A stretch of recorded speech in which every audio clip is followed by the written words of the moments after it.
Hey, welcome back to PanHandle Pulse. Today I got a great guest in Corey Fernandez. He's a anesthetist at the Destin Surgical Center. And today we're going to talk about some of the side of medicine that most patients don't really think about until they rely on it for surgeries or medical emergencies. Corey, welcome to the show today. Hey, Chuck, thanks for having me. It's a pleasure. I look forward to it. So you're a long time. We're born and raised here in Freeport, Florida. For our listeners here, tell us about you, how you got into where you are today. Yeah, for sure. Like you said, grew up over in Freeport, went to Freeport elementary, middle, and high school, and I moved off for some college stuff at Florida State and University of Florida and finished up at Nova Southeastern for some anesthesia training. And worked at University of Florida for a few years at Shands Hospital and then moved back in 2020, right as COVID hit. So that was interesting times, but it's been great to be back. My wife grew up in Fort Walton, well, Destin, Fort Walton as well. We've been married for 10 years, have 3 kids, and I've been working at Destin Surgery Center since 2020. So it's good to be back in the area. We're both locals and the area means a lot to both of us. So it's been good. Yeah, that's great. So what drew you to medicine? Did you always have a passion for that going through school or? Yeah, I did pre-med at Florida State and pre-physical therapy. And I actually went to University of Florida and did my doctor of physical therapy degree and treated patients for 6, 7 years. And I really considered going back to med school. And I was 30 at the time and recently married. And I met an anesthesia PA. We're called anesthesiologist assistants, and he told me about that route. And I I was just really interested in it. I kind of dove in and chose to do that instead of go back to med school. And it's been a fantastic decision. Anesthesia is a very, very special field and I've really enjoyed it. So I always knew I wanted to go into the medical field in some capacity, and physical therapy is a great profession and it's an awesome way to take care of people. I really wanted to pursue something a little more, a little different, and I'm glad I did. It's awesome to be able to take care of patients and put them to sleep and wake them up safely. Yeah, no, that's great. So you were able to go get that training. You said you went to Florida State for a little while. Yeah, I went to Florida State for undergrad and then University of Florida for physical therapy school, and then Nova Southeastern for my anesthesia training. So kind of been all over the state, but it was all good. My path certainly wasn't a straight line, but it's ended well, and I'm grateful to be doing it. Destin Surgery Center is a fantastic place, and honestly, I've never worked anywhere like it. Just the way they take care of patients and just the staff there is fantastic. So I'm glad to be there. Yeah, it's a great place to be at. My sister works there and loves it. And this is Yeah. a good area for the doctors in the area. I think we're continuing to expand. I think there's always room for improvement for healthcare, especially where we are in this little beach town area. But the new Tallahassee hospital is coming to PCB, so that'll be a huge improvement. So going through school, you start off in physical therapy, which that's definitely needed for the area here. I broke my leg snowboarding a few years ago, so physical therapy was great for helping get me back on my feet from there. But Yeah. how did that differ from your training of learning that to go into anesthesiology? Yeah. Luckily, a lot of the foundational classes are really the same. The anatomy and physiology or physics and chemistry and the pharmacology of it. I was just in the medical field for counting training, 10, 15 years at that point before I went back to school. So I felt really prepared. In fact, now I do just physical therapy on the side for my coworkers or family, friends, and occasionally treat patients that I know. I'm just in the OR 5 days a week. So it makes it a challenge to do that. But nonetheless, I keep both licenses active and really enjoy doing both. So yeah, it's good transferable. Yeah. Tell us a little bit behind the scenes of like what it is. Is there science behind it? I'm sure there's some math calculating in there when you're having to put somebody to sleep for short periods of time, depending on how long the surgeries are. Yeah, for sure. There's lots of rough calculations. All of it's based on, patient weight and ideal body weight, but uh, and it depends on the case. If you come in for a colonoscopy, you'll more than likely get a drug called propofol. Many people know it as the Michael Jackson drug, but it's a fantastic drug and really smooth. and we'll dose that based on your response and until you drift off to sleep. And there are kind of some general guidelines for that. If you get a general anesthetic, you typically go to sleep with an induction agent, they call it, or propofol, and we manage your airway in some capacity and use anesthesia gas or other forms to keep you asleep, and have a bunch of monitors that tell us what's going on with your heart rate, your oxygen, your breathing, and how deep your anesthesia is. Then you just, it's like landing a plane. You take off, go to sleep, and manage the anesthetic in the air. Then when the plane lands, you titrate back and wake the patient up. But it's pretty fascinating. But most of it's based off of patient weight and what type of anesthesia you're doing. Yeah, and that's good. And most people, I'm sure, when you go and talk to them, some of them have fears about being put under for a little bit or extra stresses and worries. Yeah, indeed. And Hollywood's done a good job of creating some mythical, anesthesia experiences. Some of it, obviously can be true. It is uh, a very delicate thing, and there are, risk associated with it. But there are millions of anesthetics that are done, daily or weekly throughout the country. The risk is really, really low. But yeah, talking to those patients, it's just going through that, the risk assessment and reassuring them that they'll be just fine. They'll go to sleep, they'll be comfortable, and then they'll wake up when it's all done. So that really is the fun part of anesthesia is taking people from that place, giving them a good anesthetic and then waking them up and then being like, oh, what? I didn't even know I went to sleep. And that's kind of the beauty of it all. Yeah. Yep. That's good. And you come back up and it's done. It feels like it's only been like 2 minutes since you were rolled Yeah. back and everything's all done. Yeah. Then you have some of the side effects where you have like your kids, you always see the videos on YouTube where they get their wisdom teeth taken out and they're on laughing gas and telling you funny stories on their way home. Yeah. You definitely hear some funny stuff as people go off to sleep sometimes. Most of the time, not, not as much as you would think, but definitely on occasion, you hear some funny stuff, but all that stays in the OR. Yeah. So for being around here, I guess one of the things that we've learned, I've lived here now for 10 years, uh, we have a lot of rotation in doctors and just nursing staff and in general. I don't know if that's the same way for the surgical center, which I don't believe it is since my sister's worked there for a while, but what do you contribute, you think happens behind that? Why doctors come into the area, leave the area? Yeah, Chuck, that's a great question. I'm not sure I have a great answer. I can speak to Destin Surgery Center specifically with turnover. Historically, it's been very low, and that's awesome because you can just develop a culture that is sustained year after year, and people want to work there. If you create a good place and get good people, they make a good place. We have minimal turnover. Obviously, things happen. There's military situations where people move or just transition to doing a different type of nursing or anesthesia. So turnover is really low there. Even most of our surgeons have been there for 10 plus years, some up to 20 years. But in that local area, I'm not sure. I think some of it is patient volume here. We get a massive influx during the summer. And then our local population, it needs to reach a threshold to where it can support, the different specialties, for example, like the cardiologies and neurology. Access to those seems to be really limited. I think you have to drive pretty far, honestly, to get either one of those services.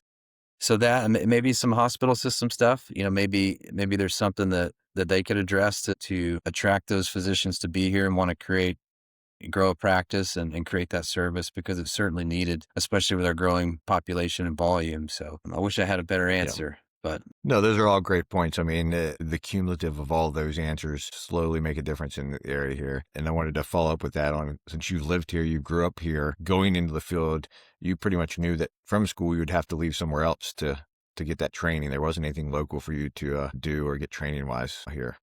yeah, definitely. Specifically for anesthesia, even physical therapy. I think there's some nursing programs in the area and surgical techs, but beyond that, you certainly have to go elsewhere. I think some of the closest, more advanced training universities are in Jacksonville, Gainesville, Orlando. But I was prepared for that, and it's okay. You go away, you get the training you need, and you come back and serve in whatever community you want to be in. And that was here for us. So it wasn't that big a deal for me, but we do have, 4-year college here, which is nice. And then Pensacola, University of West Florida is not too far, but some of the specialties you got to go to larger cities to get and Yeah. come back here and serve.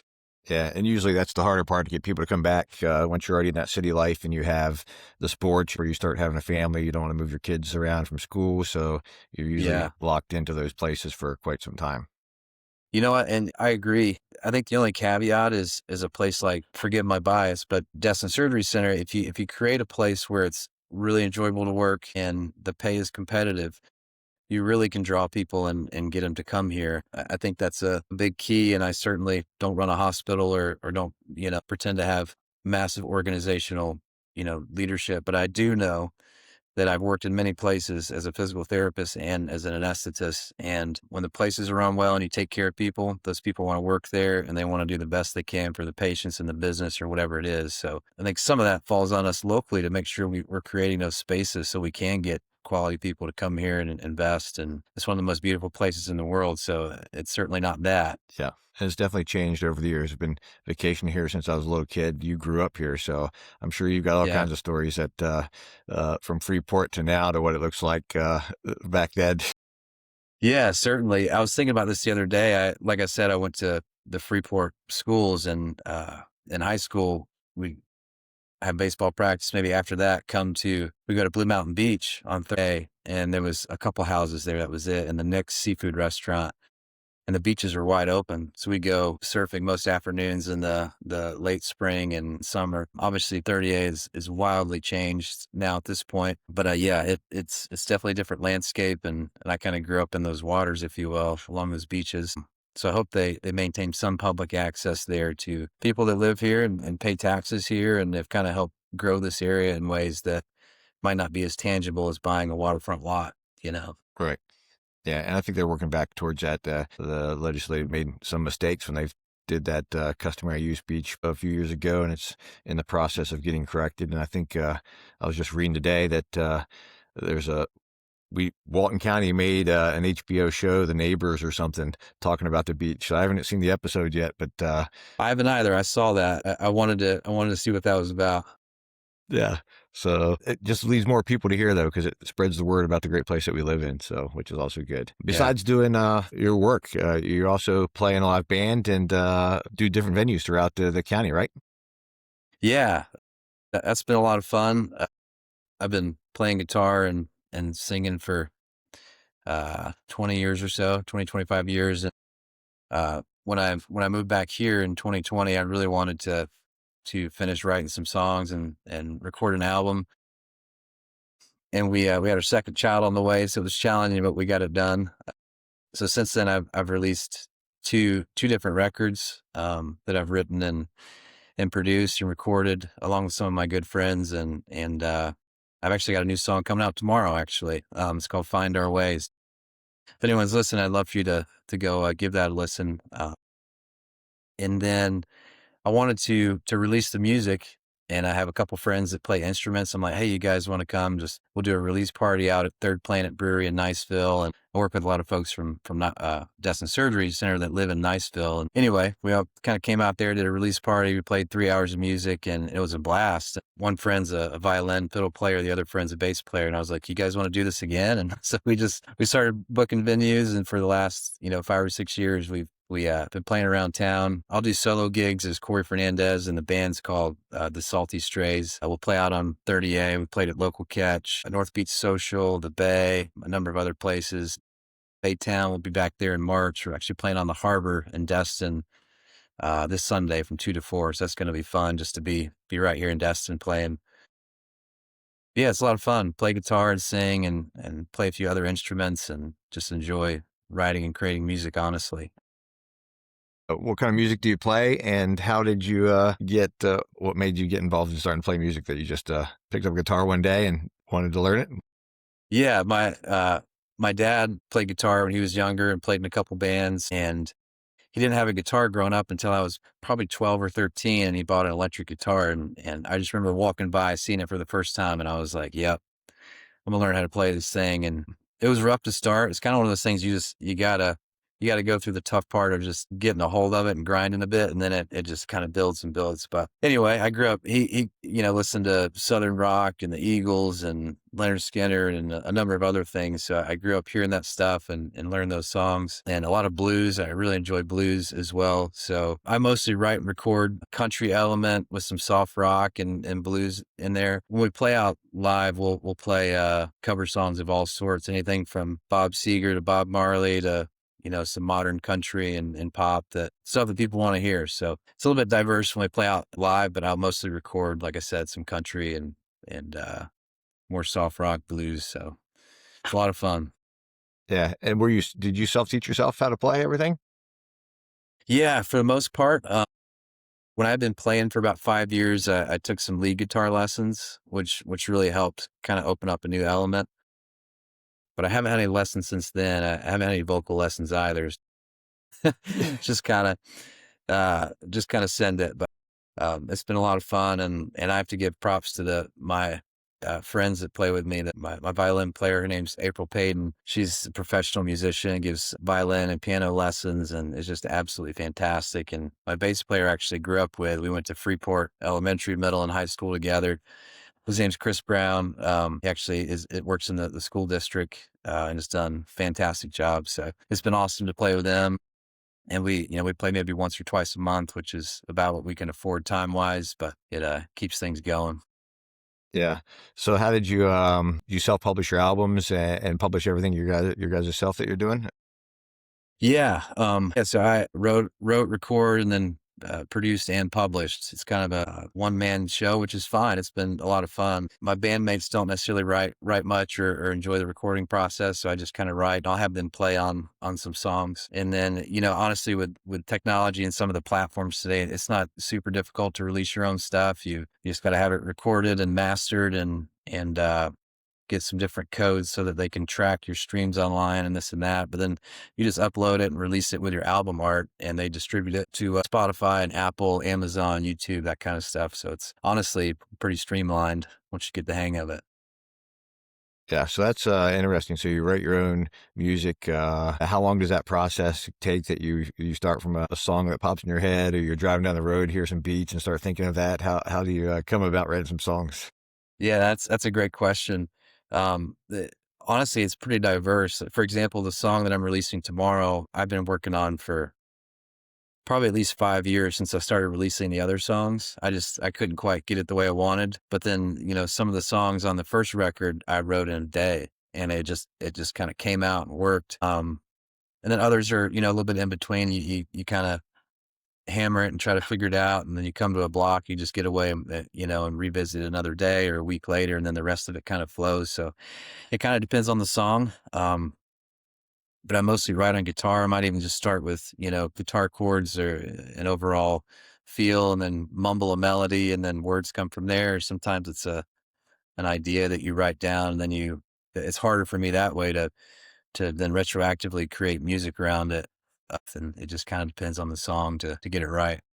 Yeah, that's interesting. So if someone gives you an idea to write a song for, it's a little bit more harder for you to do versus just creatively coming up with it. Yeah, a little bit. I really like having a guitar in my hand and almost shaping the two together. For me, it just works a little bit easier that way. You have the chords and the key, and then you can kind of fashion the melody with a lyric idea or an overall feeling that you have, and then I can do both. It's easier that way for sure for me. Yeah. And of the two, do you have a passion for you enjoy more of the songwriting portion, or you enjoy the actual playing and singing of it?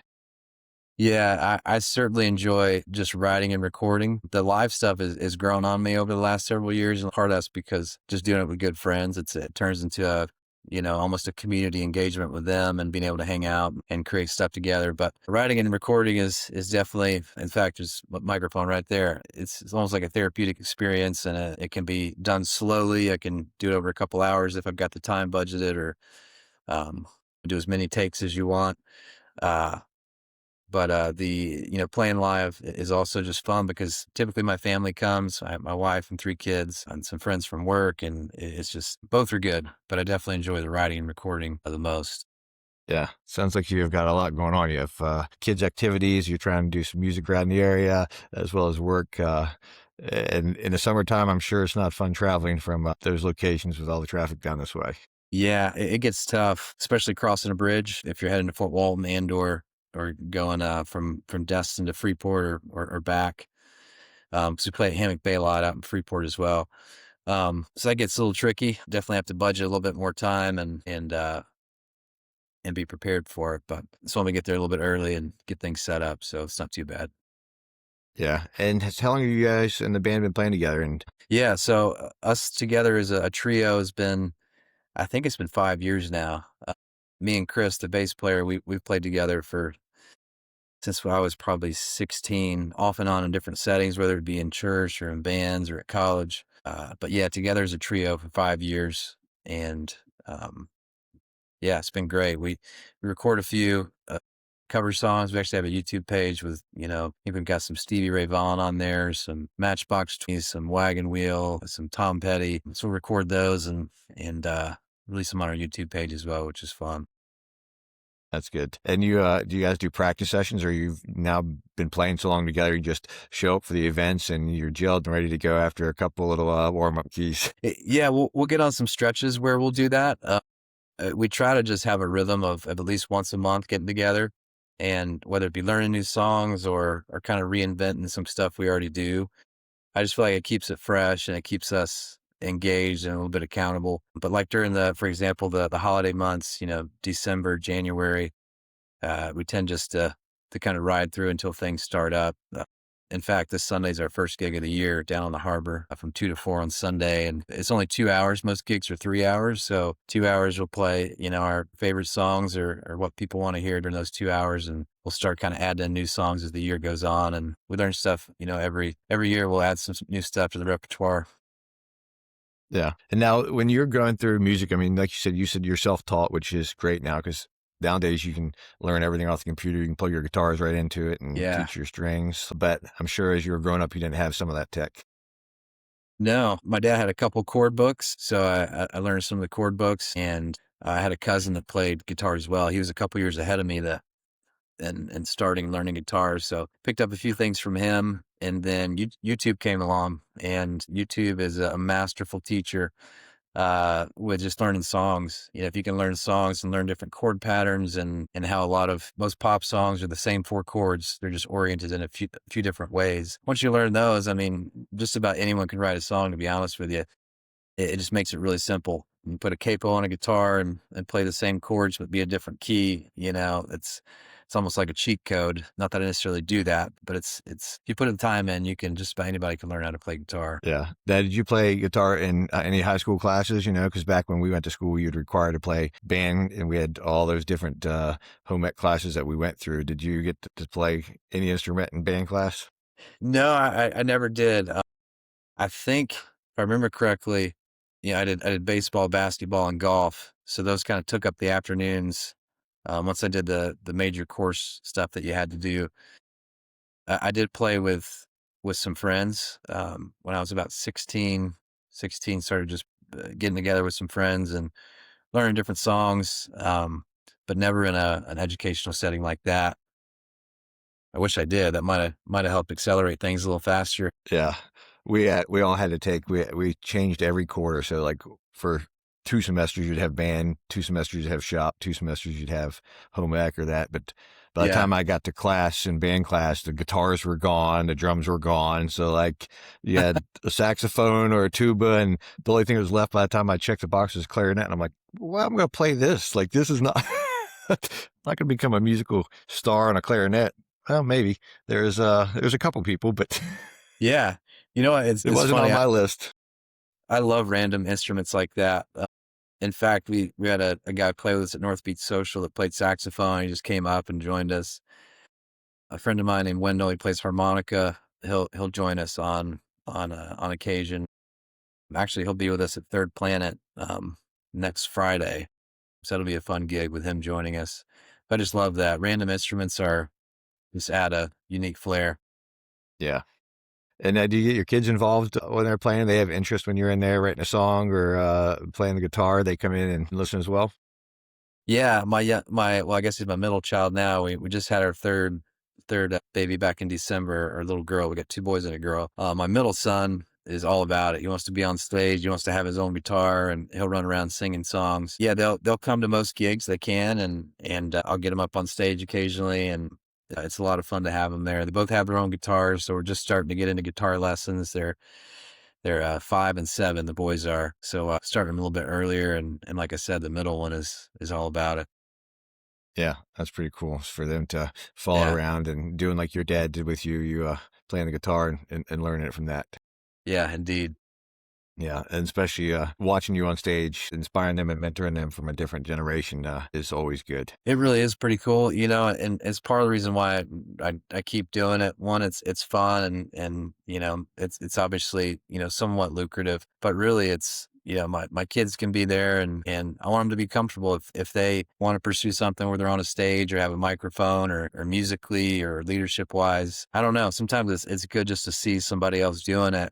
Even if I'm not super comfortable doing it, I've grown to be, and have adapted that skill, and hopefully don't, look anything else than that. But if anything, I just want them to see that, it's okay if you have to be on a stage, you can do it humbly and do it well, and don't be afraid of it. So it's part of the reason I continue with it. Yeah, that's good. I mean, especially because you see there's tons, you probably can't even list all the musicians that are just backstage writing songs that are amazing songs. And like Chris Stapleton finally comes out and starts actually singing, and you're like, he should have been doing this Yeah. forever. Like, but it's just that stage fright, and getting out and putting yourself out there in front of people is a challenge. Yeah. And teaching our kids to do that versus being on their phones. Yeah. It's been a lot of fun, and got a lot of gigs for them to be at this year, and just keep going at it. Yeah, no, that's great. So being here for so long, I like to ask, especially the longtime locals, list some of your favorite spots that most people in the area don't really know about, That's a good one. if they still exist. Yeah. A bunch of them have changed. Yeah, well, I'll tell you one. It's actually in Freeport.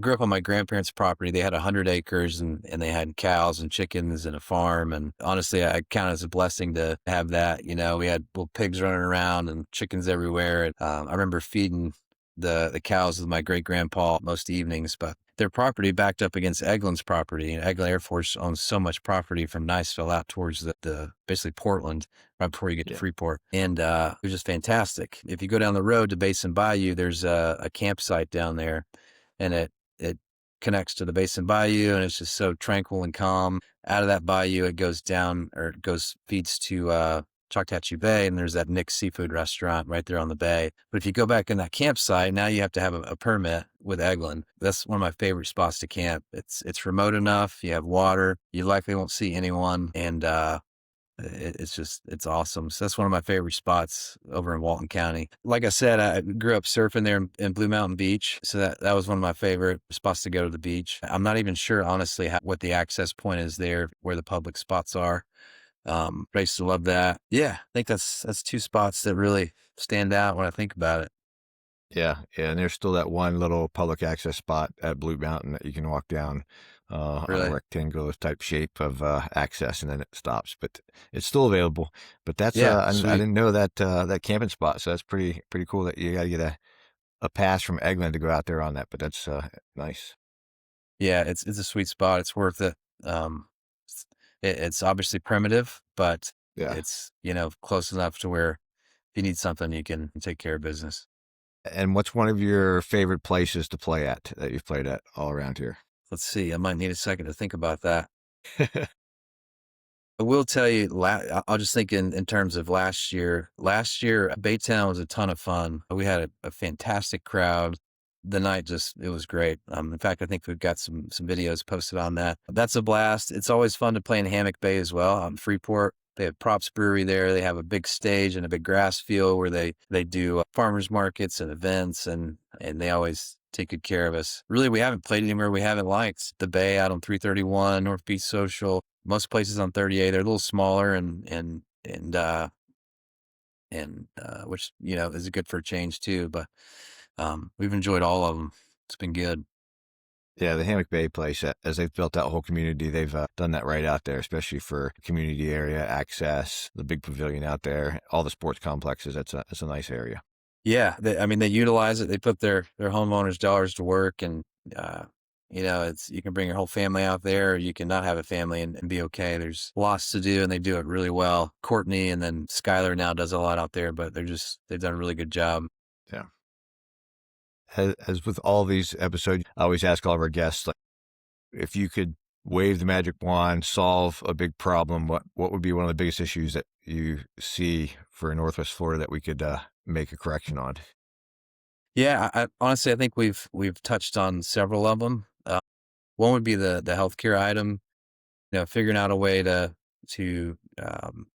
partner with the hospitals or groups to get some more specialties here. I think we do have the volume to support most of it. And, like I said, we've touched on some ideas that might help, but I think that's a big need. I've already talked about the beach stuff. I won't beat a dead horse to say with that. Yeah, we're all going to watch the HBO special and find out what it's all about. Exactly. I get both sides of that. I don't want to, I do want to speak to it, but also I get it. But there's also a lot of locals here that pay taxes and have helped basically build this place from what it was to what it is now. And then the roads. I don't know a good idea to fix that. What are you gonna do at 98? You're gonna go overhead. So I think some of it might just be somewhat of consequences of being a beautiful area, and people want to be here and live here, and maybe we accept some of the downsides of what it is and try to incrementally change the things we can. But it's a fantastic place to live, and I just want to do my part to make it better. Yeah, it's a great place to live, and I think there's all kinds of great ideas that can help solve some of these. But at some point, you're constrained by land. Like, there's no way you can make Yeah. 98 much bigger than it is, and we just keep adding stop signs. So it should become a county road someday soon, because there's no there's no way that every intersection has a stoplight that it should be a highway at this point in time. But Yeah, it's funny. I agree. So thanks for being on the show today. Before we end, how can people follow you, your band? You got a new song coming out tomorrow that's on Spotify. Is that on Apple? Where can people find you? Yeah, thanks, Chuck. This has been awesome. I appreciate you having me. Yeah, you can go to really any streaming platform and type in my name. It's Corey Fernandez, Corey, and an Fernandez. It's a long one. And then that song will pop up. I'm on Instagram, Facebook. I've got a YouTube page with some music videos on there. In fact, there'll be a new one released tomorrow. Somebody just sent me the final copy of it right now as we're talking, which I'm excited about. Nice. So yeah, it'll be out tomorrow, and I hope you guys listen and enjoy. So thank you, Chuck. Thank you. I'll take all your links and post them so everybody have access to it. Awesome. Thank you, sir.